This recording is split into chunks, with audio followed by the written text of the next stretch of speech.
Wait, but you haven't seen my movie, and I haven't seen your movie.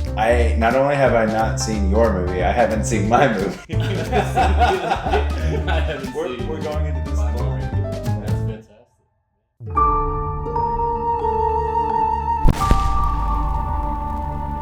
Frank Barnett, private detective. Frank's out. Harvey speaking. Harvey, shut up and listen.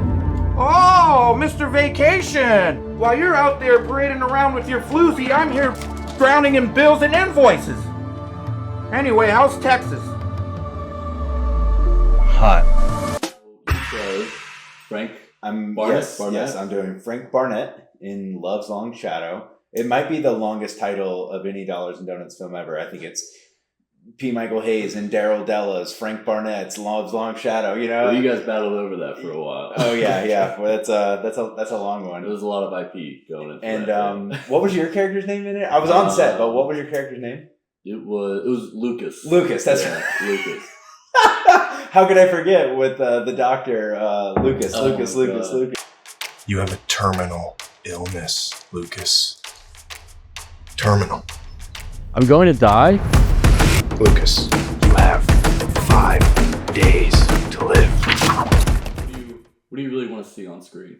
On screen, and this is gonna sound like a real tropey answer. On screen, I want to see everyone's hard work because I know a lot of talented people went out there and kicked a bunch of ass, and so from what I have seen in my ADR sessions, it looks incredible. So I think they all shot the hell out of it. So I'm really looking forward to seeing the grandiose spectacle of it all. I feel like Frank Barnett's gonna be it's gonna feel big. Yeah. Oh yeah. What about you? What are you excited to see? Some muscles would be nice. Yours or I don't know if they all got. I don't know what's on the cutting room floor and what's what's gonna be there for the public, but I read 5 Days to Live. And the novel? Yeah, the whole thing. The adapted screenplay. Another IP battle. I read 5 Days to Live, and I really want to see it in the big screen. Just see the cuts, see the shock and awe and the surprises, and I'm curious to see the audience reaction to your film. Yeah, me too. I'm curious to see a lot of reactions. There's definitely some things in there that were kosher and non-kosher. So sure, and that's that's the demographic that we go after. That's the Dollars and Donuts way. I feel. You gotta tiptoe that line. The way of Abraham. Yeah. Yeah. Question for P. Michael. That's you. That's Do you go by P. Michael in real life? I don't. Not in real life. I think I need to start going by it. It's the stage name, right? Yeah. I think most often it's just Mike. Friends call me Mike, Friends call me Mike. But what do your lovers call you? On set, yeah. On set, I am starting to get more used to the idea of P. Michael, and just because it's an easy designator. There's a lot of Mikes, there's a lot of Michaels out there, Yeah. so yeah. It's fun. What's the P stands for? Penis. Oh, all right. Yeah. German? Dutch. Should know. I'm sure they crossed. Yeah. Patrick. So it was an Ellis Island thing. Yeah. It originally had 2 ends and a pair of balls too. All right. Here's the first question off the bat. Let's go. P. Michael. Was this your dream role and why? Oh, was this my dream? Yes and no, right? I mean, I love physical roles. I love roles that I can get into with a physicality to it. It's right up my alley. Action film, James Bondy, shooting guns, beating people up, kissing the girl, all those things are definitely things I strive to do. I didn't know I liked being in action films until I was in an action film, and I was like, oh hell yeah, this is awesome. So yes and no. I mean, Frank Barnett's a great character, and I hope I get to reprise him many, many times. So So what was the moment for you where you were like, oh man, I'm really eating this up. I kind of want to do this more. Yeah. So 2 moments. First of all, reading the script. The script is so tight. And I could just see it all. And I think I messaged Daryl right after. I was like, this is a hell of a script. It's tight. It's nothing's wasted. It's a 19-page script, 20-page script, and it just moves. So I loved it. And then really like doing character work with Taylor Beanie. She she plays opposite of me in the film, and she's so like passionate and talented that we're really getting into the character work. And I think once I like figured out Frank and figured out how he walked, I was like, oh, I'm in. There was something clicked. Yeah. Damn. No, it's a great role and a great script from what I saw. I auditioned it for. Oh, I saw your audition. Yeah. Yeah. Can't believe you didn't get it, man. Yeah. All right, everybody get down. Get your cock straight. All right, I'm gonna go for. We have another question for P. Michael. Are they different? Do they say different things on the front? Who knows? Okay. Who knows? Oh, I see. Yeah, they had fun with these. So, what was it like to have an intimacy coordinator for you and the Scorpion? Oh, and the Scorpion. Yeah. So, the Scorpion was. How did the Scorpion come into play? Because that actually is really fast. Okay, yeah. So we get to Palm Springs, and Becker von Folsen shows up, and he's got not one, not two, but like 3 massive fucking scorpions. Just these like big, like I think they were like. Wait, like in a container? Or? No, just like in his pockets. Wait, what? No, yeah. So he shows up with these 3 scorpions or 2 scorpions. They're these massive, like I think they're like forest scorpions. I don't even remember, but they're huge and they're like big, black, glossy scorpions, and they were very like temperamental on set. Like sometimes they'd be like, "Yeah, I'm cool," and sometimes they'd be like, "I'm out of here." Wait, was there like a scorpion handler or? Yeah, Becker. Oh.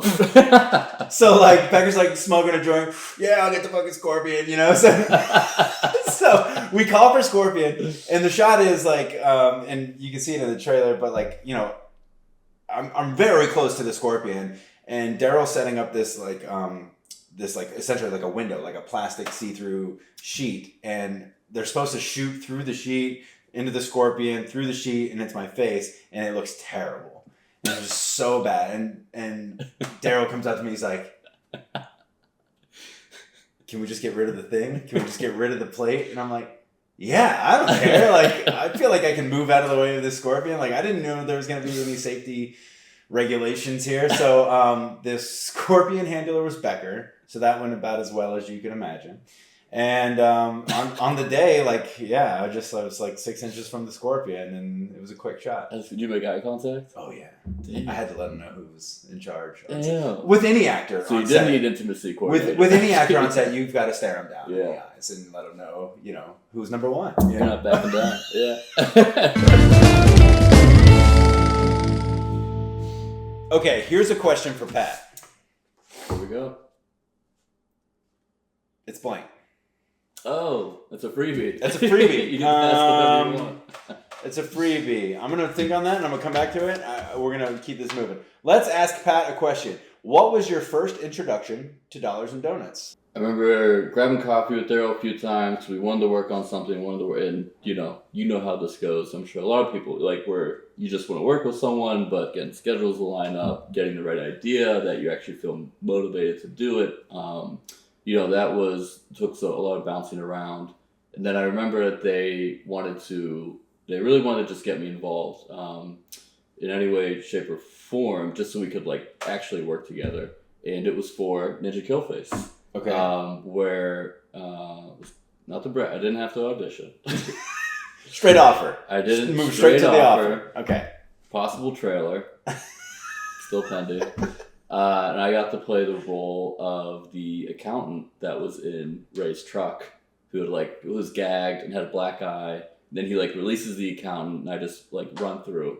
That was you? That was stellar. That was incredible. Bro. Show stealing. That was fun. It was we were in on Barton Springs Road in that parking garage for the Austin Convention Center, and not different convention center, but we did 5 or 6 takes, and while we were shooting it, there was I think it was around Halloween. There was this big convention for Halloween shopping, Halloween costumes. So you had all these families and people who were dressed in costume, just walking around. And I'm you're bloodied and bound, and you're just running through them. Yeah. They're like, oh! Well, because I would run like out of, it's like, just run out of the shot and go down the stairs. And I would like run down these stairs like gagged and bruised.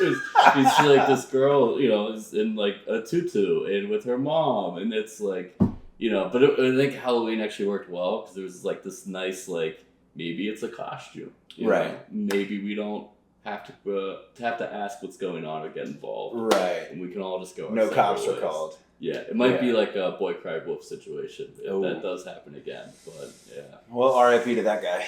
Well, he had what it was coming to. Okay. Yet again, a question for P. Michael. No, this is a good one. Where does P. Michael begin and Frank Barnett end? Okay, so I never really considered myself a character actor per se, right? It's all just like straight acting where it's just like I'm just being myself. So the truthful answer to this question, like the serious answer to the question, would be like in the physicality. I've been in a character acting class for like the last year or two, and it's a physicality thing. So like usually I have to find a way because I have to find a way that the character carries himself or moves or walks. It was really in Frank's walk. So to answer the question, like face value, Frank begins with his walk and like how he carries himself, and the animal that coincides with Frank, and what is that animal? Yeah, so Frank's a rooster. Whoa. Yeah, I played with him being a wolf, and Daryl's like, no, that's trash. Like he's more of a rooster. He's like, yeah, I could get into that. And so Frank's got this like, when he walks, he's got this like fucking neck thing, So he's up early. He's up early. He's drinking coffee. Stripping stuff. That's it. A wolf and rooster are kind of the antithesis of each other, right? One They howls are. at the moon, the other screams at the sun. Right? Yeah. Yeah. Yes. Couldn't have put it more perfectly myself. I Yeah. wouldn't ask you to. Yeah.